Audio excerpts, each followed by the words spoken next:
How to find vacation package Expedia.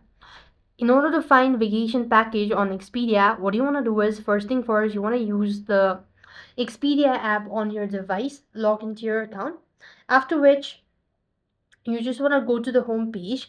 There you have these package right at the top. You just want to select package. You want to make sure to select all these options accordingly. If you want a stay plus flight plus car, stay plus car, or flight, all that stuff, you just want to select it first of all, and accordingly follow the answering prompt in order to enter in your details. Once you're done entering the following informations, or you just want to make sure to go ahead and sort by price, check deals package, and you could also leverage the flexibility, and you could also use one keyword if you have so, and that is how you are able to find vacation package on Expedia. So with that being said, we've completed our steps. Thank you for watching. See you in the next video.